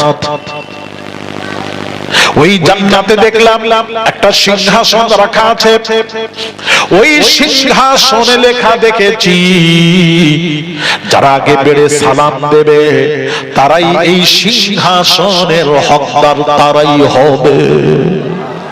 যার জন্য আমি আবু বকর, আমি আলী, এই সিংহাসনের হকদার আমি আলী। আমি আগে বেড়ে সালাম দিই, এই হকদার আমি আবু আলী চিন্তা করলাম, ইয়া রাসূলুল্লাহ, ইয়া হাবিবাল্লাহ, হুজুর, আমি চিন্তা করলাম আমি সালামটাকে স্টপ করে দিলাম। এই কারণে স্টপ করে আবু বকরকে সুযোগ দিলাম, যাতে করে আবু বকর আমাকে সালাম দিয়ে আবু বকর যেন ওই সিংহাসনের হকদার আবু বকর হয়। আমি আমার তকদিরে ভাগ না করে আবু বকরের তকদিরে ভাগ করে দিলাম। এই জন্য সালাম স্টপ করে দিয়েছি। জোরে জোরে বলুন সুবহানাল্লাহ। আগে বেড়ে সালাম দেবেন, আগে বেড়ে সালাম দেবেন। সালামের কি মজা আমরা তো জানি না। জুমার দিন নামাজে আযান শুনে জুমার দিন মসজিদে যাবেন, আযান শুনে মসজিদে গেলে কি বাবা আজর আছে আমরা তো জানি না। যদি জানতাম তাহলে ওই জুমার দিন খুতবা হবে, খুতবা অনেকে শুরু হয় তখন যায়, অনেকেই খুতবার এই শেষ শুরু হবে তখন গিয়ে মসজিদে হাজির। খুতবা শেষ হবে মসজিদে একদম পেছনে গিয়ে দাঁড়িয়ে থাকবে আর ইমাম আসসালামু আলাইকুম ওয়া রাহমাতুল্লাহ, আসসালামু আলাইকুম ওয়া রাহমাতুল্লাহ। অর্ধেক মসজিদ খালি, জিও গো, সব বাড়ি চলে যায়। আপনাদের এলাকার খবর কি? একই কেস, অর্ধেক চলে যায়, নাহলে চারানা তো যায়। কি কথা বলেন না কেন? চলে যায় না, ওই তো বলছি আটানা চলে যায়। আমার মনে হয় যারা বাড়িতে যায় এরা গিয়ে বাড়িতে সব সুন্নাত পড়ে, বাদাল জুম্মা পড়ে, আখিরি যোহর পড়ে, বাড়িতে গিয়ে পড়েনি। ও ব্যস্ত, ঘরে গিয়ে বলে বিবিকে বলে দাদি ভাত দে তো, দে দাদি দেখে দে তো। নামাজ সালাম বাড়ি যাবে সব মাথায়। জুমার দিন যে একটু কবরটা জিয়ারত করবে বাপ মায়ের, সে সুযোগও সে সময়ও নেই। নবীজি বলেছেন জুমার দিন কবর জিয়ারত করো, বাপ মায়ের কবরের কাছে গিয়ে দাঁড়াও। নবীজি বলেছেন জুমার দিন বেশি বেশি দরুদ শরীফ পড়ো। নবীজি বলেছেন জুমার দিন বেশি বেশি দরুদ পড়ো। কোন দরুদ? নবীজি বলেছেন আল্লাহুম্মা সাল্লি আলা সাইয়্যিদিনা মুহাম্মাদিন নবিয়্যিল উম্মি ওয়া আলিহি ওয়া সাল্লিম তাসলিমা। এই দরুদ শরীফটা যে 80 বার পড়বে 80 বছরের গুনাহ খাতা ক্ষমা করে দেওয়া হয়। আর একটু জোরে, জুমার দিন আমরা জানি না চলে যাই। এই যে আখিরি যোহর যে পড়লেন না, কি হবে জানেন? আপনার জুম্মাই দুরুস্ত হবে। আল্লামা বসিরহাটি হুজুরের ফতোয়া। তাহলে আপনার নামাজই হলো না। জুম্মা যে পড়লেন, আল্লামা হুজুর বলছেন, যিনি আমরা কোরআনের হাফেজ বহু দেখেছি, হাফিজুল হাদিস দেখতে গেলে আল্লামা বসিরহাটি হুজুরকে দেখুন, আল্লাহ হাফিজুল হাদিস বানিয়েছেন। উনি কি বলছেন জানেন? উনি বলছেন জুম্মার যে শর্ত পাওয়া যায় না আমাদের হিন্দুস্তানে, যে শর্ত, তার মধ্যে যে আদিল বাদশা, ন্যায় বিচারক আমাদের দেশে নেই। যার জন্য তাহলে জুম্মার সন্দেহ হচ্ছে। এই সন্দেহ হওয়ার দরুদ আল্লামা বসিরহাটি হুজুর বলেছেন তোমরা আখিরি যোহর পড়ে নাও। কি যোহর? আখিরি যোহর পড়ে নাও, ইহতিয়াতুল যোহর পড়ে নাও, ইহতিয়াতান পড়ে নাও, যোহর আখিরি যোহর পড়ে নাও। এখন আপনারা বলবেন, কেউ বলবে এক শ্রেণীর আলেমরা আপনাদের মাথায় ঢুকিয়েছে, যখন ফরজ জুম্মা পড়বো আবার আখিরি যোহর পড়বো কেন? ইহতিয়াতুল যোহর পড়বো কেন? প্রশ্ন। ফতোয়া আলমগীর খুলে দেখুন আখিরি যোহর সম্পর্কে কি বলা আছে। আখিরি যোহর পড়তে হবে। কেন? জুম্মা যখন পড়বা আখিরি যোহর পড়বেন কেন? এটা প্রশ্ন। দুইটি ফরজ একসাথে হয় না। দুইটি ফরজ, জুম্মা ফরজ, যোহরও ফরজ, দুই ফরজ একসাথে কেন? যদি এটাই হয় আপনার প্রশ্ন, তাহলে আমার একটা প্রশ্নের উত্তর দেবে। আপনি একটা মাঠে আছেন, নামাজের সময় হয়ে গেছে, এইবার আপনি চিন্তা করলেন বাড়িতে গিয়ে নামাজ পড়লে নামাজটা কাজা হয়ে যাবে, তাহলে এই মাঠেই পড়তে হবে। এবার আপনি ওযুর জন্য তালাশ করছেন পানি, এমন সময় দেখলেন দূরে গিয়ে একটা ঘোড়া রাখা আছে, মাটির তাতে পানি রাখা আছে। পানিটা খোলা, পানি রাখা আছে, এবার কি করবে, কি করবেন? এবার সন্দেহ হচ্ছে, ভালো করে বুঝবেন, এদিকে তাকান। আপনার সন্দেহ হচ্ছে, কি সন্দেহ? যে পানিটা তো খোলা পানি, এতে তো কুকুরও মুখ দিয়ে পানি পান করতে পারে, এটা তো নাপাক পানিটা, কুকুর মুখ দিলে নাপাক হয়ে যাবে। তাহলে আপনার সন্দেহ হচ্ছে, এখন কি করব, কি করব? এখন বলা হচ্ছে মাসলা হলো, এদিকে তাকান, মাসলা হলো ওই পানি দিয়ে ওযু করে নাও, ওযু করো। তো ওযু করার পরে তো মনে একটা সন্দেহ রয়ে গেল, সন্দেহ রইল না যে পানিটা তো কুকুরও মুখ দিতে পারে, সন্দেহ রয়ে গেল। এই সন্দেহ থাকার কারণে কি করতে হবে, কি করতে হবে, কি করতে হবে? করতে হবে তোমরা তায়াম্মুম করে নাও। ওযুও ফরজ, তায়াম্মুমও ফরজ। তাহলে কি হবে? যদি ওই পানিটা যদি নাপাক থাকে, সন্দেহ থাকার দরুন যদি নাপাক থাকে, যদি না পাক থাকে, পাক থাকলে তো হয়ে গেল, আর যদি না পাক থাকে তায়াম্মুম করে নাও। ওই তায়াম্মুমের দ্বারাই তোমার ওযু হয়ে গেল, ওযু হলে তোমার নামাজ হয়ে গেল। তাহলে আমার প্রশ্ন হবে, তাহলে তায়াম্মুমও ফরজ, ওযুও ফরজ, তাহলে একসাথে দুটো ফরজ করব কেন? তাহলে পানি দিয়ে ওযু করে নামাজ পড়ব না। আমরা ইহতিয়াতুজ যোহর, আখিরি যোহর এই জন্য পড়ি, আমাদের সন্দেহ ইমাম আযম আবু হানিফা যে বাবাজি মাসলা যেটা হাদিস অনুযায়ী আমাদের দেশে, ভারতবর্ষে, আমাদের হিন্দুস্তানে সেই শর্ত পাওয়া যায় না, যার জন্য ন্যায় বিচারক না থাকার দরুন আমাদের সন্দেহ রয়ে গেল। এই সন্দেহের জন্য জুম্মাটা ছাড়ো না, পড়ো, তার সাথে ইহতিয়াতুজ যোহর যোগ করে নাও, যোগ করে নাও। হজ করো, হজ করো, কুরবানি দাও, কুরবানির সাথে আরেকটা তুমি দম দিয়ে দাও। দম দেব কেন? কুরবানি তো দিয়েছি। দমটা এই জন্য দেবে, যদি ভুল ত্রুটি হয় দম দিয়ে আল্লাহ পূরণ করে তোমার হজটাকে আল্লাহ কবুল করে নেবেন। আল্লাহর ওলিদের কাছে গেলে কি বলে জানেন?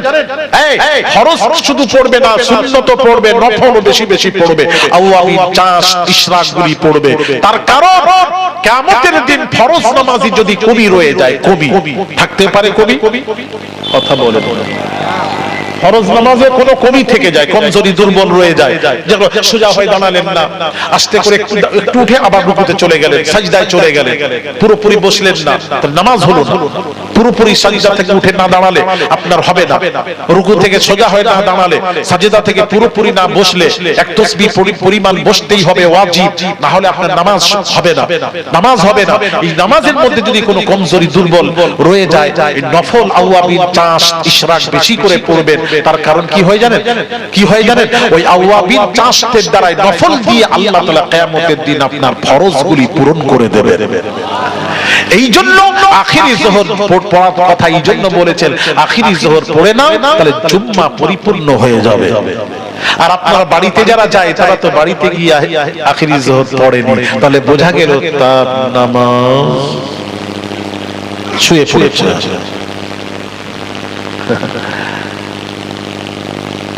বোঝাতে পারছেন?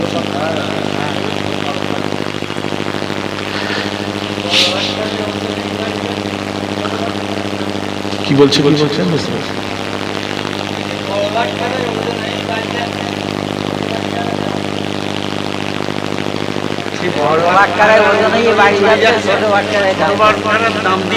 হ্যাঁ হ্যাঁ, কথা বুঝতে পেরেছেন ভাইরা আমার, বাবাজিরা।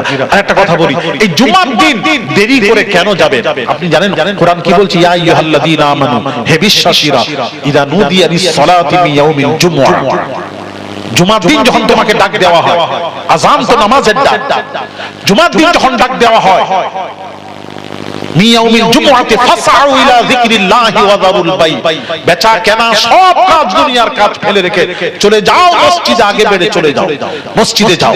যে সর্বপ্রথম আযান শুনে মসজিদে গেলে কি হয় জানেন? এই ফজিলত তো জানি না, আযান শুনে যদি কেউ মসজিদে জুমার দিন যায়, আল্লাহর কসম, সে একটা উট কুরবানি দিলে যে সওয়াব, সেই সওয়াব তার নামায়ে আমালে লিখে দেওয়া হয়। আরেকটু দেরি করে গেল, একটা গরু কুরবানি দিলে যে সওয়াব, সেই সওয়াবটা নামায়ে আমালে লিখে দেওয়া হয়। আরেকটু দেরি করে যে গেল, একটা বকরি কুরবানি দিলে যে সওয়াব, সেই সওয়াবটা নামায়ে আমালে লিখে দেওয়া হয়। আরেকটু পরে গেল, দেরি করে গেল, একটা মোরগ কুরবানি দিলে যে সওয়াব, সেই সওয়াবটা নামায়ে আমালে লিখে দেওয়া হয়। তাহলে আপনি আগে বেড়ে যান। কেন সময় আজান শুনে জুমার দিন, কেন কি কাজ আছে? একটু যান না মসজিদে, যে আল্লাহর ঘরে যান না, একটু বসুন, আর সামনের কাতারে বসুন, সামনের কাতারে গিয়ে বসুন, সুযোগ দিন সামনের কাতারে বসা। কি মজা আছে জানেন? মজাটা বলে দিই, দেখেন ভালো লাগে তো করবেন, না হলে আপনার আমার বাল্লিগু আন্নি ওয়ালাউ আয়া, যেটা জানো সেটা পৌঁছে দিচ্ছি, এবার আপনি আমল করবেন না করবেন সেটা আপনাদের ব্যাপার। আমি বলে দিই, আজান শুনে সর্বপ্রথম আগের কাতারে, সামনের কাতারে যদি বসতে পারেন, কি হবে জানেন? সামনের কাতারে বসার ফজিলত হলো, বাবাজি মা বোনেরা, বাবাজিরা শুনুন, সকলে শুনে রাখুন, তাড়াতাড়ি বাচ্চাদেরকে মা বোনেরা পাঠিয়ে দিবেন, মসজিদে পাঠাবেন। সামনের কাতারে যদি বসতে পারেন, সুযোগ দিতে পারেন, কি হবে? কি হবে শুনুন, কিয়ামতের দিন নবীজি বলবেন, রব্বুল আলামিন আল্লাহ, তোমার বান্দারা তোমাকে দেখতে চায়, দেখতে চায়, দেখতে চায়, দেখতে চায়। নবীজি যখন বলবেন, আল্লাহ তাআলা বান্দাদের সামনে জালওয়া ফরজ হবে, বান্দাদের সামনে হাজির হবে, তখন সমস্ত বান্দারা সেদিন আল্লাহকে দেখবে, আল্লাহকে দেখবে। তখন আমি বলবো না সামনে থেকে আল্লাহকে দেখবো, আপনি বলবেন না সামনে থেকে আল্লাহকে দেখবো, উনি বলবেন না সামনে থেকে আল্লাহকে দেখবো, উনি বলবেন সামনে থেকে আল্লাহকে দেখবো, ইনি বলবেন সামনে থেকে আল্লাহকে দেখবো, উনি বলবেন সামনে থেকে আল্লাহকে দেখবো। সব বান্দা চাইবে সামনে থেকে আল্লাহ দিদার করব, সামনে থেকে আল্লাহর জিয়ারত করব, দিদার করব। সবাই যদি বলে সামনে থাকবো, সামনে থাকবো, তাহলে মারামারি শুরু হয়ে যাবে। তাহলে ফয়সালাটা কি হবে একটু শুনবেন। থাক, আজকে বলবো না, এটা রেখে যাচ্ছি। আগামী চৈত্র মাসের প্রথম সপ্তাহ বুধবার মেদিনীপুরে আসেন, আমার জলসা চৈত্র মাসের প্রথম সপ্তাহ বুধবার, মানে আগামী হচ্ছে চৈত্র মাসের পহেলা চৈত্র বুধবার। মাদ্রাসা মাদানী আহমদিয়া তাজবিদুল কোরআন আমার একটা প্রতিষ্ঠান আছে, তার জলসা বাৎসরিক তথা আব্বা হুজুর কিবলা মারহুম মুজাহিদ ইসলাম পীরে কামেল শাহ সুফি সৈয়দ আহমদুল্লাহ পীর কিবলা নওয়ারাল্লাহু মারকাদা আম্মা জানে সবরি শারী ধার্য তারিখ চৈত্র মাসের প্রথম সপ্তাহ বুধবার, বুধবার, বুধবার। আগামী পহেলা চৈত্র রোজ বুধবারটা চৈত্র মাসের পহেলা তারিখ হচ্ছে। আপনাদের দাওয়াত দিলাম, যাবেন, মনে করবেন, মনে করে দেবেন, সেই দিন বলবো। আজকে রাখলাম।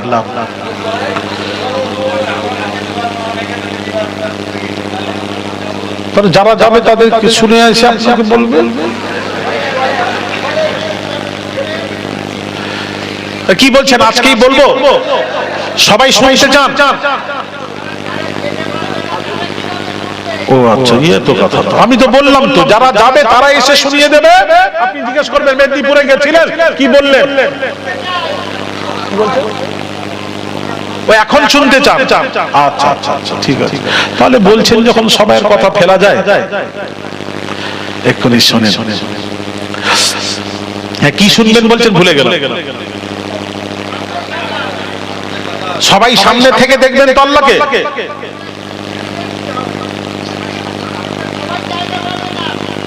জায়গা পেতেই হবে, পাবো না কেন? সেই কাজ করা লাগবে তো। সেই কাজটা বলে দিচ্ছি কি করবে। সামনে থেকে যদি দেখতে চান, তার একটা কাজ বলবো, আমল বলবো, করবেন তো? কথা আর বলেন না, এরা কথা আর বলবে না, বলার তো আর বলবেন। এদিকে শোনার জন্য খুবই, আর যেই বলবো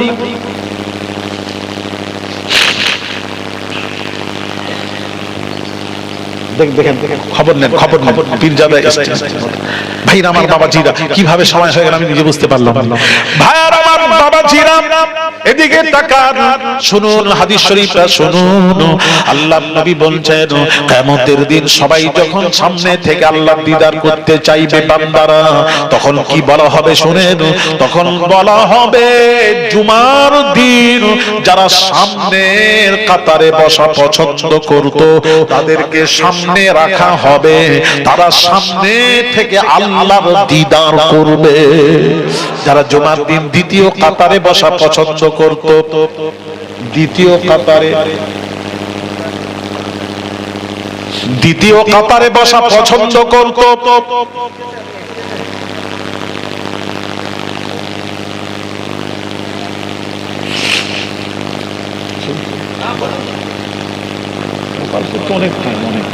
আমি অন্য কাউকে দিয়ে দিব, করবে একটু বলবে। ভাইরা আমার, বাবাজিরা ও সোনার যুবকেরা, বাবাজিরা একটু তাকান, আমার দিকে তাকান। সামনের কাতারে যে বসা জুমার দিন জুমার নামাজ পড়তে গিয়ে সামনের কাতারে বসা পছন্দ করত, তারা সামনে থেকে আল্লাহ দিদার করবে। দ্বিতীয় কাতারে যারা বসা পছন্দ করত, তাদেরকে দ্বিতীয় কাতারে রাখা হবে। যারা তৃতীয় কাতারে জুমার দিন বসা পছন্দ করত, তৃতীয় কাতারে তারা থাকবে। চতুর্থ কাতারে যারা বসা পছন্দ করত, চতুর্থ কাতারে তাদেরকে রাখা হবে। যারা একদম পেছনে থাকা পছন্দ করে ঠিক খুতবার সময় শেষ সময় এসে দাঁড়াবে, ইমাম সালাম ফিরালে পালাবে, তাদেরকে একদম পেছনে ঠেলে দেওয়া হবে। একদম যা মানে জুম্মার তারতিব অনুযায়ী সাফ হবে, কাতার হবে কিয়ামতের দিন। জোরে বলুন, জুম্মার সাফ অনুযায়ী কিয়ামতের দিন সাফ তৈরি হবে, লাইন হবে। জুমার দিন যে আজ সামনের কাতারে বসা পছন্দ করত, সে আজ সামনে থেকে আল্লাহর দিদার করবে। তাহলে আপনারা বলুন, সেই দিদার ইলাহি যদি সামনের কাতারে বসে থেকে যদি দেখতে চান, তাহলে জুমার দিন সামনের কাতারে আপনাকে পৌঁছতে হবে। তাহলে আজান শুনেই তাড়াতাড়ি বা আজানের আগেই চলে গেলেন, যে সামনের কাতারে বসার চেষ্টা করুন। রাজি আছে? কথা বলে বলুন না, এইটুকু করেন না, একটু করেন না বাবা। কখন ডাক আসবে চলে যেতে। আজকে বাংলাদেশ থেকে ফোন এসেছে, একজন আমার মহাব্বতের ছেলে মারা গেছে, আব্দুর রহিম। আল্লাহ তার কবরকে নূর দিয়ে ভরে জান্নাতুল ফিরদৌস নসিব করে দিও। জোরে বলি আমিন। দোয়া করি বাবা, কখন ডাক আসবে একটু করেন না, ডাকে থেকে যাবে। আরেকটা কথা বলি, জুমার দিন ভাইয়ের আমার, বাবাজিরা, জুমার দিন সম্পর্কে নবীজির হাদিসটা শোনাই। আল্লাহর নবী বলছেন জুমার দিন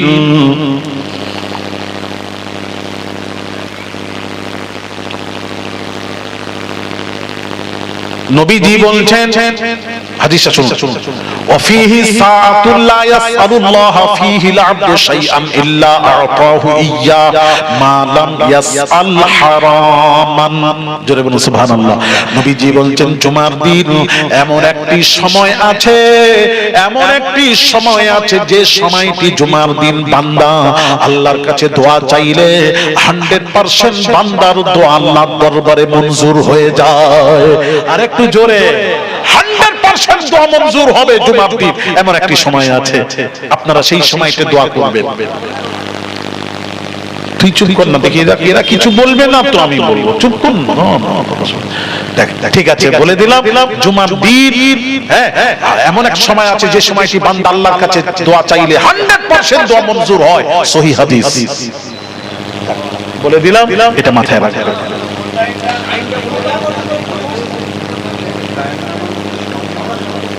হয়তো বললে তো বলবো, চুপ করে আছেন মানে কি?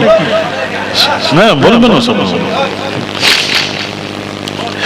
জুমার দিন এবার একটা প্রশ্ন, হুজুর কোন সময়? সারাদিন কি দোয়া করতে থাকবো না কোন সময় আছে? তাই তো, এটাই তো প্রশ্ন, নির্দিষ্ট সময়। এই তো মাশাআল্লাহ, কি সুন্দর প্রশ্ন করেছে। তুমি একা শুনবে তো, গাড়ির কাছে চলে এসো, আমি কানে কানে। কোথায় কেউ কিছু বলছে না? এবার কি রে, এরা কি শুনছে? সবাই শুনবেন মাশাআল্লাহ। ওই মুরব্বি বসে আছে আর কথা বলেন। আরে শুনবেন তো মুরব্বি, কথা কন না, শুনবেন। হ্যাঁ ইনশাআল্লাহ। তাহলে এখানে মতভেদ আছে। বাজ উলামারা বলেছেন খুতবা শুরু থেকে নিয়ে নামাজ শেষ হওয়ার মধ্য সময়, আর বাজ উলামারা বলেছেন আসর থেকে মাগরিবের মধ্য সময়। কিন্তু আসল সহিমতে আমার মতে আসর থেকে জুমার দিন, আসর থেকে মাগরিবের মধ্য সময়টি।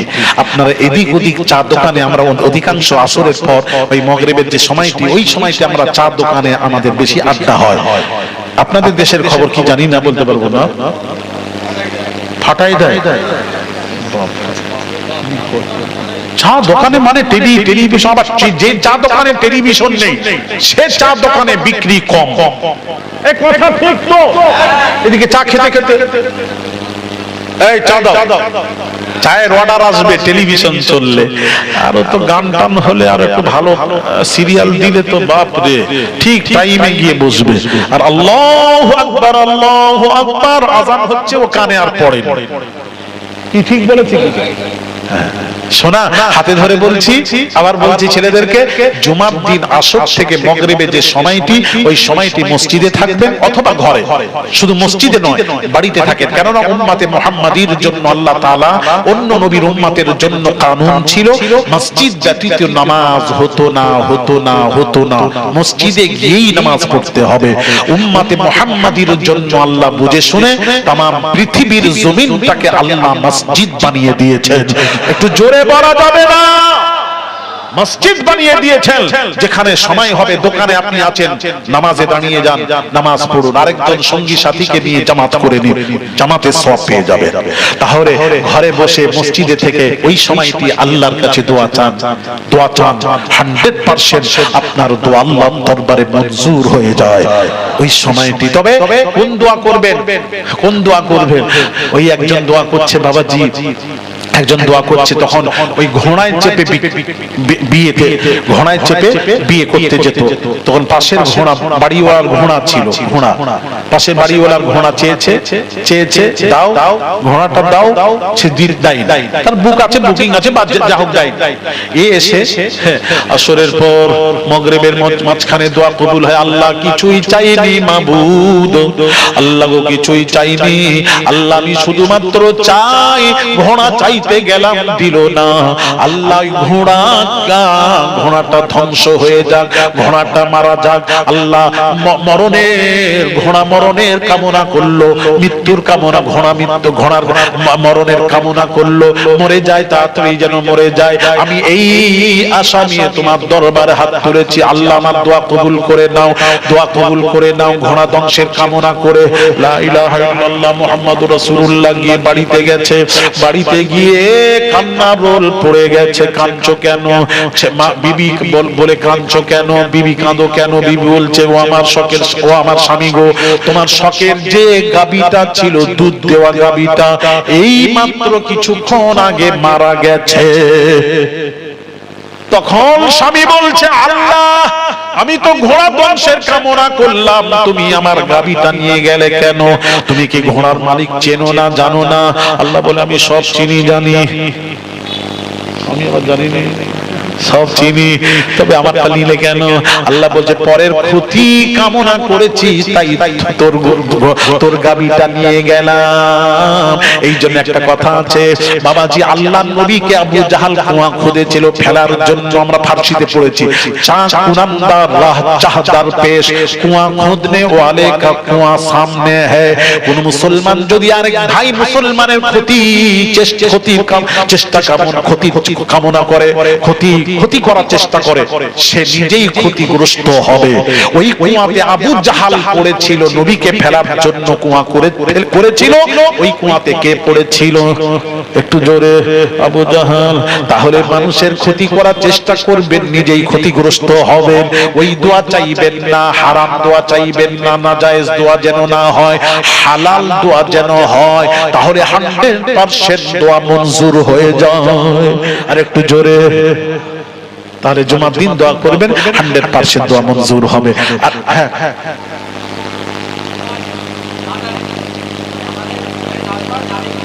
হাজার বার যাবে, 1 লক্ষ বার যাবে, 1 কোটি বার যাবে। কখন যাবে? যে অসুস্থ, যে দাঁড়াতে পারে না, সেই ব্যক্তি বসে পড়বে।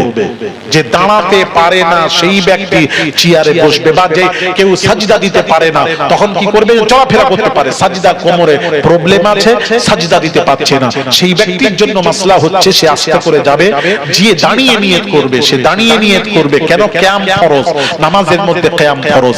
ফরজ ছাড়লে নামাজ হয় না, এটা মাথায় রাখবে। আর ওয়াজিব ছাড়লে সাহু সাজদা না দিলে নামাজ হবে না। তাহলে তাকে হেঁটে হেঁটে অনেকেই যায়, হেঁটে হেঁটে যায়, দাঁড়িয়ে নামাজ নিয়ত মানবেন, রুকু করবেন, সব করবেন। এবার সাজদা দিতে পারছেন না, সেই ব্যক্তি চেয়ারে বসে এরকম সাজদা করবে, আবার ইমাম দাঁড়ালে আপনি দাঁড়িয়ে যাবেন। অনেকেই দেখা গেছে চেয়ারে যারা নামাজ পড়ে, অনেকেই দেখা গেছে চলতে পারে, সব করে, হেঁটে হেঁটে গিয়ে মসজিদে গিয়ে চেয়ারে বসে আল্লাহু আকবার নিয়ত বেঁধে না, তার জন্য হবে না, হবে না, হবে না। কারণ তার ফরজ ছেড়ে গেল, কিয়াম ছেড়ে গেল, ফরজ ছাড়লো, ফরজ ছাড়লে নামাজ হবে না। আপনি হেঁটে হেঁটে বাড়ি থেকে এলেন, তাহলে বোঝা গেল হাঁটার ক্ষমতা আছে, দাঁড়ানোর ক্ষমতা আছে। আর যার দাঁড়ানোর ক্ষমতা আছে সে বসে নিয়ত করতে পারবে না, বসে চেয়ারে বসে ওই ব্যক্তি নিয়ত করবে যাকে দুইজন ধরে ধরে নিয়ে এসে চেয়ারে বসালো, সেই ব্যক্তি বসে বসে নিয়ত করবে। আমি কি আমি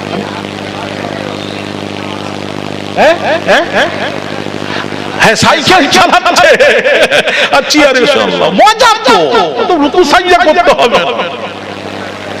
এখন নামাজও মজা হয়ে গেছে। এটা আমি কি বলছিলাম, এবার হয়েছে তো, আপনি কি বলছেন বলেন? ও পেশাব, পেশাব, হ্যাঁ হ্যাঁ, কি করবেন বলেন? নামাজ পড়বেন মসজিদে গিয়ে, এটা মজবুরি। হ্যাঁ হ্যাঁ, আচ্ছা আচ্ছা আচ্ছা, আপনি মসজিদে গিয়ে বলে দেবেন, মসজিদে গিয়ে যেগুলো মজবুরি, মজবুরি যেটা আল্লাহ দেখেন, মজবুরি অবস্থাটা আল্লাহ দেখেন, আল্লাহ ভালো জানেন। এটা উনার মজবুরি, মজবুরি অবস্থায় তাইয়ামুম করে, ওযু যদি না করতে পারেন তাইয়ামুম করে। নামাজ মাপ নেই, মাপ নেই, মাপ নেই, পড়তে হবে, পড়তে হবে। বারবার পেশাব হয়ে যায়, কাতার পরে লুঙ্গি চেঞ্জ করবেন, চেঞ্জ করবেন, চেঞ্জ করে নামাজ পড়ুন। আর এই রকম অবস্থা থাকলে মজবুরি, মজবুরি থাকলে পড়ুন। আপনি বসে পড়ুন, দাঁড়াতে না পারলে বসুন, বসে না পারলে ঘুমিয়ে ঘুমিয়ে ইশারায় পড়তেই হবে, নামাজ মাপ নেই, নেই, নেই।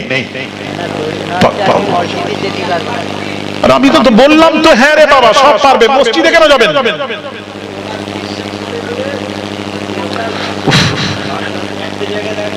না না, মসজিদে কি পেশাবের ফোঁটা পড়ে?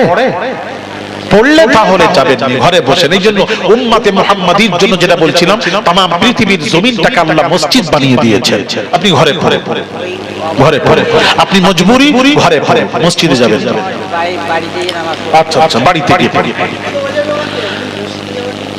আগ্রহ যদি হয়, পেশাবের কাতার যদি মসজিদে ফোঁটা না পড়ে অসুবিধা নেই। মাঝে মাঝে মসজিদে যদি যেতে চায় নিয়ে যাবে, কিন্তু বেশিরভাগ আপনি মজবুরি, আপনি ঘরে ঘরে, অসুবিধা নেই। ভাইরা আমার, বাবাজিরা, তরুণরা, আর কারোর কিছু প্রশ্ন থাকলে বলবেন, অসুবিধা নেই। আমি শেষ করবো, তাতে 7টা বেজে গেছে, পুরো 9টা বেজে গেছে, 7টা বলছি 9টা বেজে গেছে, বিদায় নেব। আর কারো কিছু প্রশ্ন আছে?